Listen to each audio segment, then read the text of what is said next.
जय हिंद दोस्तों, और बार फिर से स्वागत करता हूं मैं आप लोगों का आपके अपने चैनल पर। और आज के इस वीडियो में बात करेंगे क्रेडिट कार्ड का लोन डिफॉल्ट होने के ऊपर। SBI credit card state bank of India जो इंडिया का सबसे बड़ा बैंक है और साथ ही साथ में क्रेडिट कार्ड भी प्रोवाइड करता है। अब इसका क्रेडिट कार्ड अगर आप लोग लेते हैं और लेने के बाद इसका पेमेंट टाइम पे नहीं कर पाते या पेमेंट आपसे गलती से ड्यू हो जाता है, आप मिस कर देते हैं पेमेंट, तो फिर उसके बाद काफ़ी लोगों के मन में काफ़ी सवाल होते हैं। क्या पुलिस आएगी, क्या केस होगा, क्या करेंगे बैंक वाले, क्या एक्शन लेंगे, क्या जेल जाना पड़ सकता है। और ऐसे भी कई सवाल आपके मन में होंगे रिकवरी एजेंट को लेकर, नोटिस को लेकर, कॉल्स को लेकर। तो उन सभी सवालों के जवाब आपको आज के इस वीडियो में मिल जाएंगे। तो बस आपको करना क्या है, वीडियो को इंटरेस्ट के साथ लास्ट तक वॉच करेंगे। और जो भी लोग चैनल पर नए हैं, जिन्होंने चैनल को अभी तक सब्सक्राइब नहीं किया है, वो लोग चैनल को सब्सक्राइब करके बेल आइकन को प्रेस कर देंगे ऐसी इंटरेस्टिंग वीडियोस के लिए। तो हम लोग बात करते हैं एसबीआई बैंक के क्रेडिट कार्ड के बारे में। एसबीआई बैंक का क्रेडिट कार्ड आपको दोस्तों दिया जाता है जब आपका सिविल स्कोर काफ़ी अच्छा होगा, यानी कि आपने पास्ट में लोन लिए होंगे और उसको टाइमली पेमेंट किया होगा। इसी के ऊपर आपको लिमिट दी जाती है। मैं एक एग्जांपल के सेट आपको दिखाना चाहूँगा कि क्या होगा। फॉर एग्जांपल, मैंने 1 लाख रुपए की लिमिट वाला क्रेडिट कार्ड लिया और शॉपिंग करके इस महीने यूज़ कर दिया। मेरी लिमिट खत्म हो गई, अगले महीने मुझे पैसा पेमेंट करना था, लेकिन वो मुझसे ड्यू हो गया क्योंकि मेरे पास इतना पैसा नहीं था। अब क्या होगा कि मेरे ऊपर फाइन लगेंगे, मेरे ऊपर चार्जेस लगेंगे। अब फाइन और चार्जेस लगेंगे तो जो 1 लाख का अमाउंट था वो 1,20,000 हो जाएगा, 1,50,000 हो जाएगा, 2 लाख रुपए तक चला जाएगा। इसके बाद बैंक वाले मुझे बार बार अप्रोच करेंगे और रिमाइंडर भेजेंगे कि आपका जो भी ड्यू है उसको जल्द से जल्द क्लियर कर दे, फर्दर एक्शन आपके ऊपर नहीं तो लिया जाएगा। क्या फर्दर एक्शन लिया जाता है, क्यों ये बोलते हैं कि आपके ऊपर फर्दर एक्शन लिया जाएगा?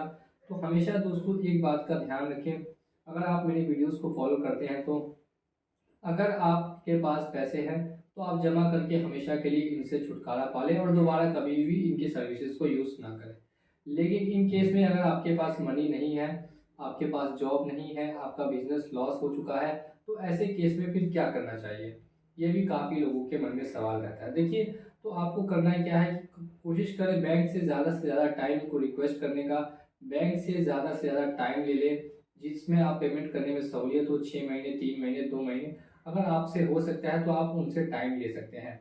सबसे पहला काम तो ये करना है। अगर टाइम नहीं भी ले सकते तभी भी आपको कंपनी को मेल करना होगा, बैंक को मेल करना होगा और बताना होगा कि किस वजह से आपने पेमेंट नहीं किया, क्या कारण रहा है और कितना टाइम लग सकता है पेमेंट करने में। ये आप पहले कंपनी को इन्फॉर्मेशन देके आप अपना काम कर लें। अब बैंक को आपने मेल कर दिया, बैंक से रिप्लाई आया कि आपको 1 दिन का टाइम बस दिया गया है। हमने मांगा 3 महीने का, दिया गया है 1 दिन का, 2 दिन का। 99% केसेस में ऐसा ही देखा जाता है।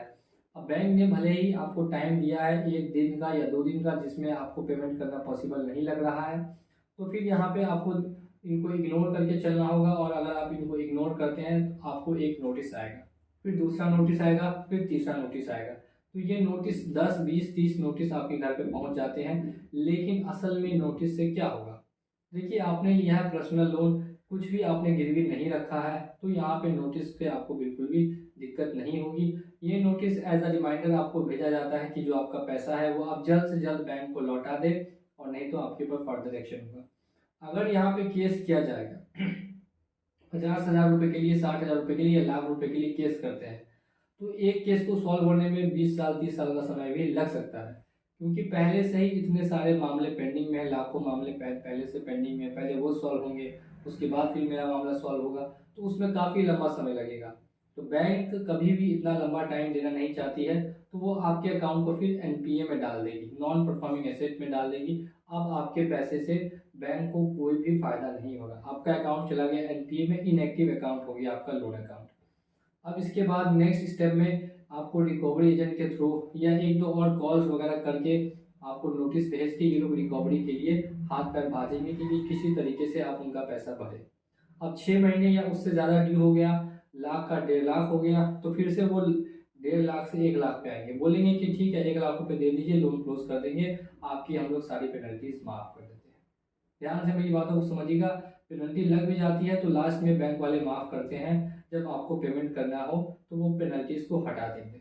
अगर उसके बावजूद भी आप पेमेंट नहीं कर पाते, या 1 लाख रुपए था मेरे पास, बस 20,000, 25,000 रुपये बचे हैं, तो बैंक वाले फिर मुझसे सेटलमेंट करने आएंगे। लेकिन बैंक वाले खुद आएंगे, मैं उनके पास सेटलमेंट के लिए नहीं जा सकता। काफ़ी लोगों को मैंने ये बात पहले ही बताई है, लेकिन समझते नहीं है लोग, खुद से बोल देते हैं कि सेटलमेंट करना। कभी भी बैंक को खुद से नहीं बोलना है कि आपको सेटलमेंट करना है। बैंक वाले खुद आपके पास आएंगे सेटलमेंट के लिए और आपको ऑफर देंगे 50,000 का, 40,000 का, 30,000 का। फिर आप बताइएगा कि आपके पास कितना पैसा है और उसी हिसाब से फिर लास्ट में सेटलमेंट का ऑफर देंगे।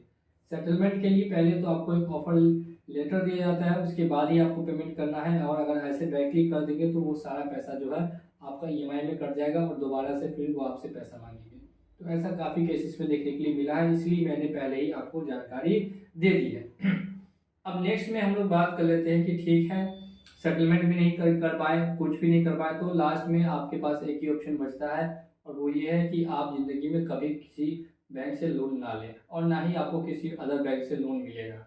आपने बिल्कुल ही डिफ़ॉल्ट कर दिया, एक भी पैसा नहीं दिया, सिविल इतना ज़्यादा गिर जाएगा, आपको डिफ़ॉल्टर घोषित कर देंगे, आपका सिविल इतना कम कर देंगे कि फिर कहीं से किसी और अदर बैंक से आपको कभी भी लोन नहीं मिलेगा।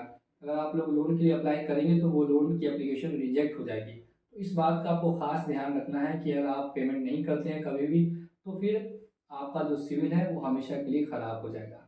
बैंक के रिकवरी एजेंट्स आते हैं, थोड़े बहुत नोटिस आएंगे, कॉल्स आएंगे, उसके बाद ये सब चीज़ मामला बंद हो जाएगा 6 महीने से साल भर के अंदर में, और फिर आपका सिविल हमेशा के लिए वो लोग गिरा देंगे। इस चीज़ का आप हमेशा ख्याल रखें। अगर सिविल बचाना है तो टाइम वगैरह ले ले, कुछ समय बाद पेमेंट कर दे, लेकिन सेटलमेंट में भी सिविल ख़राब होगा, ये मैं इन्फॉर्मेशन आपको पहले ही दे देता हूँ। और किसी तरह की जानकारी चाहिए हो तो हमारे चैनल को सब्सक्राइब करके रखिए, बेल आइकन को प्रेस कर दीजिए। कुछ आपका सवाल है तो कमेंट सेक्शन में आके कमेंट कर सकते हैं। चलिए चलता हूँ मैं आज के इस वीडियो में और मिलूंगा आप लोगों से अगली वीडियो में बहुत जल्द। जय हिंद, जय भारत।